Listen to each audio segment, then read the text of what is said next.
Hello and welcome back to the Trihard studio. Today we're delving into Causeway columns with our first underground build. As ever, we've split this project into 3 parts. In our first video we'll construct the most rudimentary building blocks of your caverns. In the next, we'll be putting those formations together and creating modular dungeon segments. And then, in the final video, it'll be another huge, epic, legendary build by Master Builder Q, so be sure to subscribe so you don't miss it. These cavern walls are inspired by the hexagonal rocks on the north coast of Ireland at the famous Giants Causeway. And achieving that famous hexagonal design is easier than you might expect. But, to avoid the wrath of that famously litigious giant, ours will be 5-sided. For this build, you'll need cardstock, a pencil, a ruler, some tissue paper, some PVA glue, and acrylic paints. To begin, mark out notches along the length of one edge of cardstock with a pencil, 1 centimetre apart. We'll need to fold each column piece 4 times, so mark your cut 5th notch a little bit bolder or longer, as this will be the cut line. Repeat that process at the other end of the cardstock, using the edge of the card to align your ruler.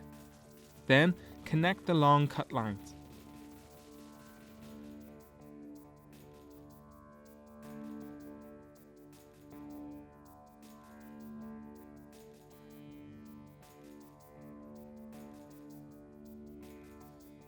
Take all your cardstock strips and cut them in half.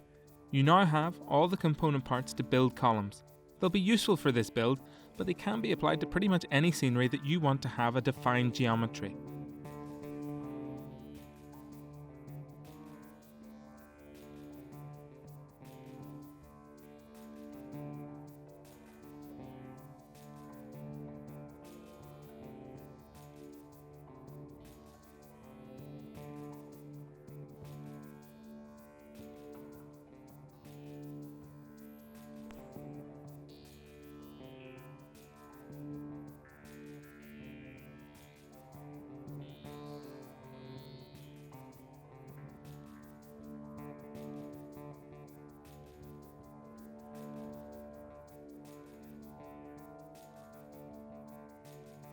Time to turn that flat card into a 3D object.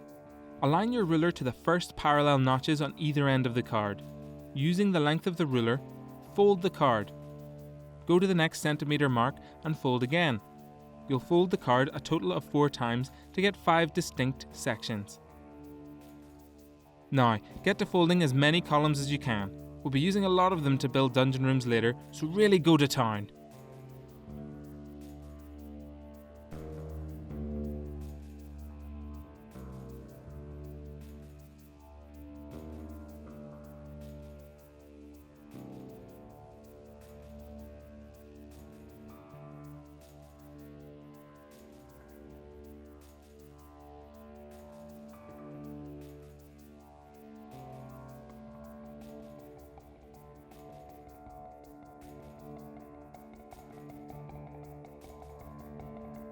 Cut the card into various lengths of column.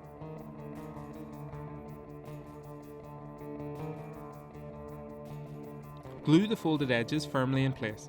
The card will hold the natural 5-sided shape now, and as you can see, it almost assembles itself.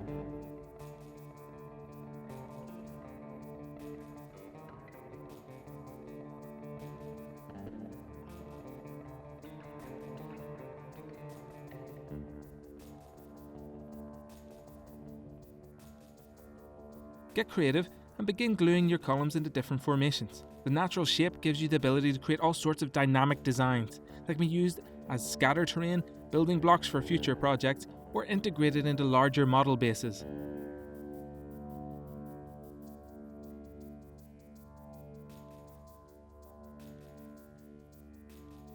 To bring a level of depth, Q repeats the process of creating the columns, only this time, he marks the card at ½ centimetre. The idea is you'll have smaller columns that can be placed into your formations. It'll give the eye more to look at and bring a level of definition one size couldn't achieve alone. You'll see in a moment how that really comes together.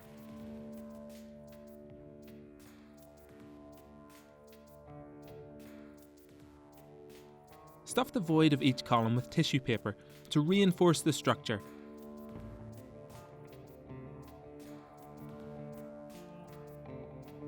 Next, cap each column with polyfill. Now you need to paper mache your formations. There are two objectives here. First, paper mache stippled with a brush gives a really great stone effect, and second, it'll bring the build together, creating one surface along its entire structure. Once everything's dried, these formations will be able to stand by themselves, but we're still going to need to put a card cap on the bottom. Stick your column formation to some cardstock, glue it down tight, then cut along the whole thing's edge.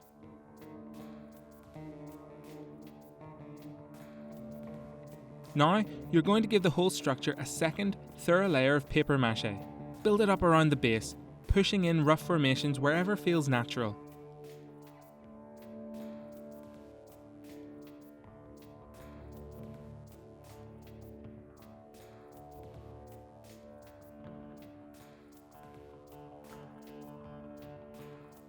Let the whole thing dry.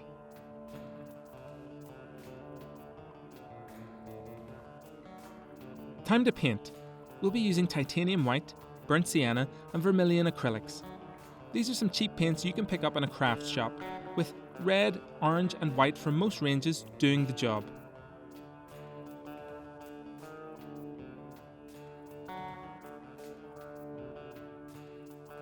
Undercoat with black, covering the whole structure. Heavily dab each formation with burnt sienna, then, when wet, go back in with a little vermilion on the brush, and go back in bringing a brown to red range of colours. Once dry, give the whole formation a light dry brush with white.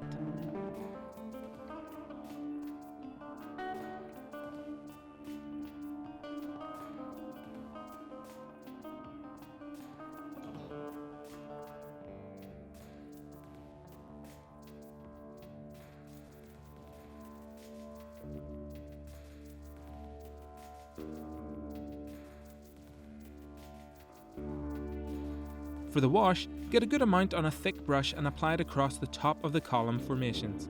The wash will run down into all the recesses and catch in the beveled top of each column. Let the wash dry completely. You could let it dry naturally, or if you're short of time, use a heat gun, which helps push the pigment into the recesses even further.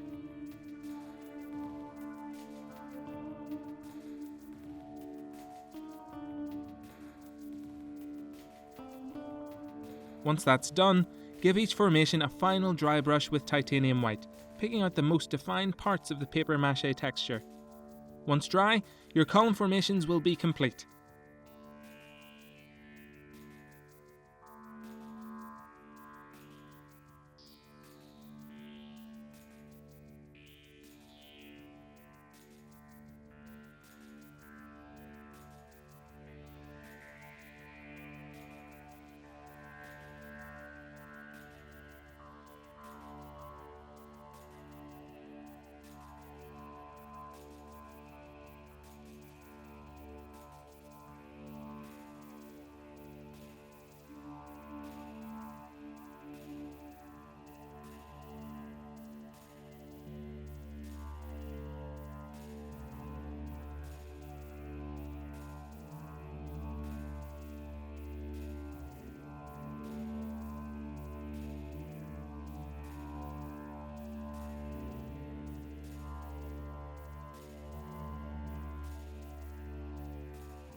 Next week, we're going to be taking these columns underground, into caverns that promise terrifying beasts and glorious adventures.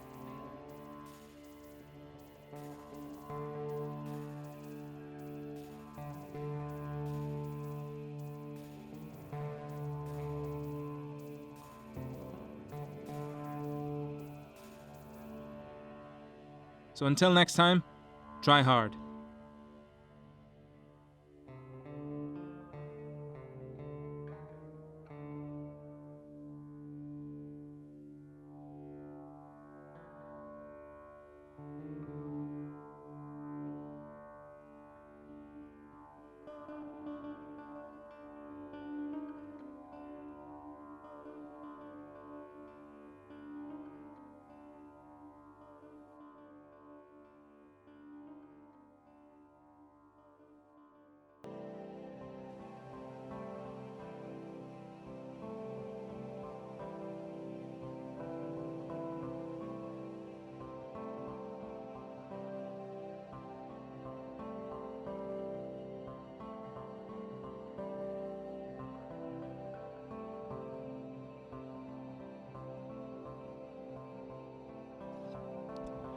Once more, with feeling.